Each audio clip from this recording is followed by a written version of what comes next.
What we want to do here is create one of the great single malt Scotch whisky distilleries.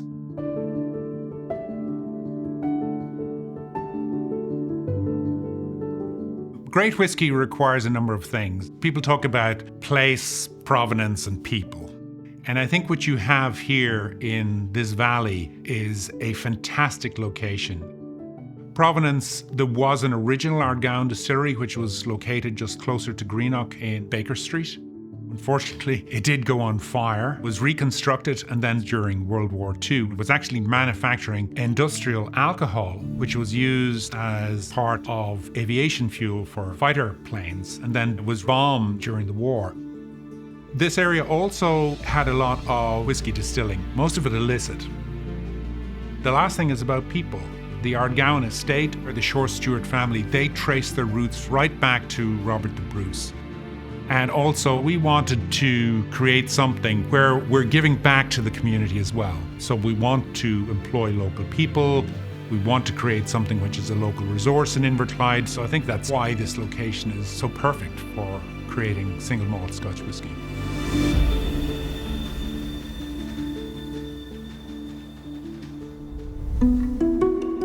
We started out on this project in 2016.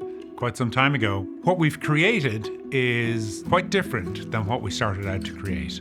And I would have to give all thanks to our principal funder, Roland Grain. He brought and inspired us to create this fantastic building. I was trying to establish a distillery for many, many years. But at the end, my wife said, you have to build it in Scotland. My role was to give this project a start. With my involvement, it got really traction and moved on now to being one of the outstanding distilleries of Scotland.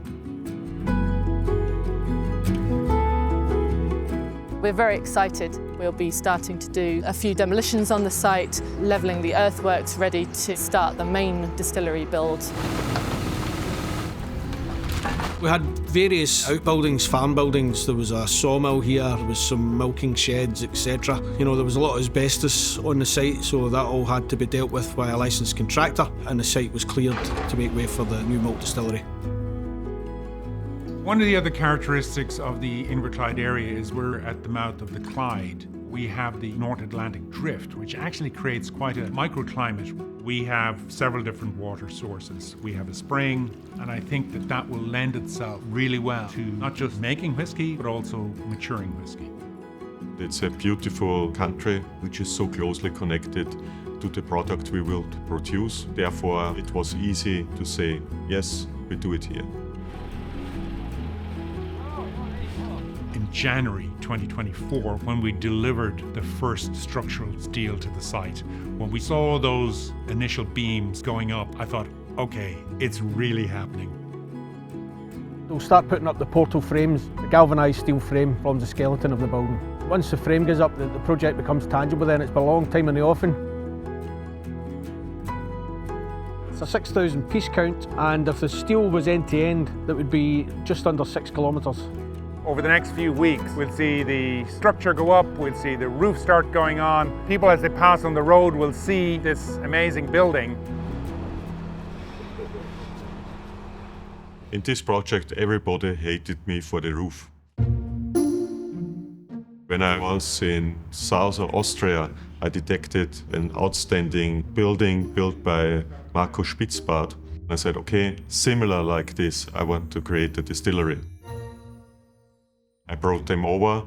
It was a language barrier, a technique barrier, everything what you can imagine. So we ended up using a local architect additionally.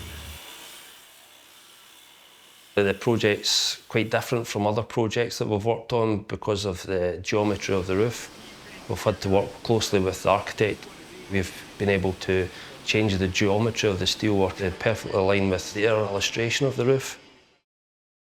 Because our product's so bespoke, it has to have that manual input because it's not repetitive, it's unique and individual. The roof is quite a complex structure. It actually has a double curvature in it. And being able to engineer the structural steel and the purlins so that it would support this roof was a huge challenge. Behind me are the Calzip aluminium standing seam sheets being profiled from coil and then curved to suit this iconic building. We've been working with the architects throughout the process to ensure that the cladding system can accommodate the structure, making sure that our standing seam panels can twist. When I first looked at the design, I don't really think that the founders and major shareholders realised what they'd taken on. The most challenging part was getting a cladding system to deal with the geometry of the roof. How are you feeling? How's the excitement levels around Ardgowan? And if that's not possible to answer, don't answer it. The other big challenge we have was also budget. Post-pandemic, there was a huge demand for steel and other building commodities, so immediately the overall cost of construction had rocketed by 30%. It's getting the right people involved. You know, you're only as good as the people that are on the park. It's appointing the right people to deliver the project. There were challenges every single day on site, but it's not about the specific challenge. It's about how we built a team and selected contractors who were able to deal with those challenges. Now everybody is so proud on that roof, yeah. So we won the National Roofing Award and so on.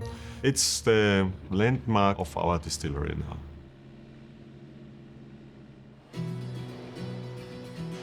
The mash tun is being sited and had to be brought in two sections. First section is in place, the guys are just tack welding it, which will give a fixed point for the second part of the tun to be installed. It's quite a meticulous process siting the first half of the mash tun because it has to be millimetre perfect for the drive shaft to come up through the aperture, and then that turns the Lotram ring.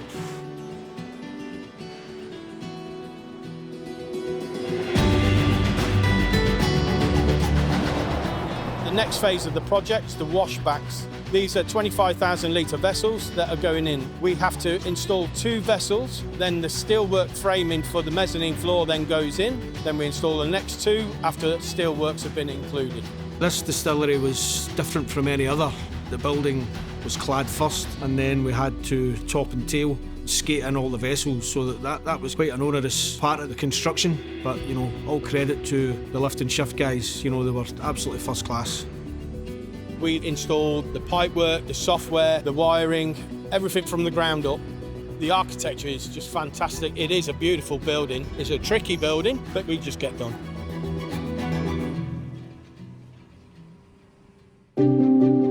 The stills are the focal point of the still house. What makes this different from most stills is the tapered base. It gives it a very unique look compared to the majority of other stills you'll see in distilleries. The ethos of the Ardgowan Distillery is obviously that we want it to be at the forefront of sustainable technology. So we've been working to create a design that incorporates a lot of energy recovery options. Where we can be innovative and where we can be creative, we've tried to be so. Everything is start from the flat sheet and we have to cut to size, and after this welding process, hammering, one still takes months to do. We can be proud of ourselves. Really skilled engineers are making an artisan product that for the next 200 years will produce a golden liquid that is going to carry Scotland not just across the UK but around the world. This is an important milestone because it's the last large vessel coming to site, and it's the most important one for the taste of the new make. So we are very much looking forward to see what will come out of this still. Passion from Ardgowan and passion from our coppersmiths have went into this, so it's a great day.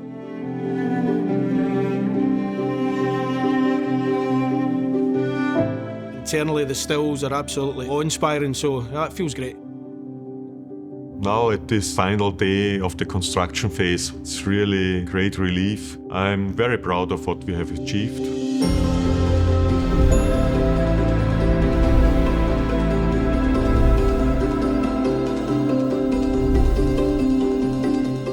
It's such a journey, but it's just the starting point of the next phase.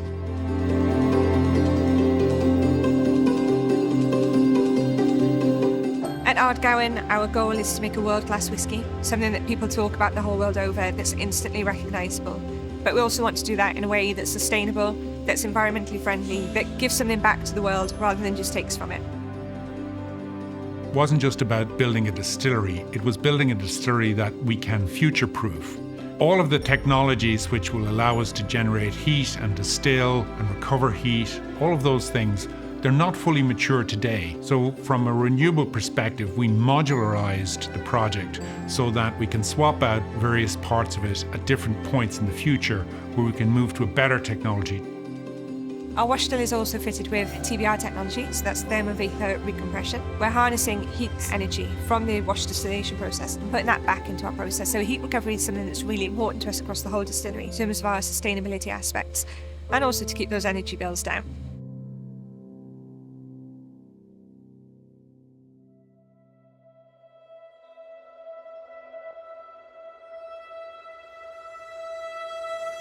We've had our first mash, we've had our first fermentations, we've run our stills for the first time that you can see just behind me.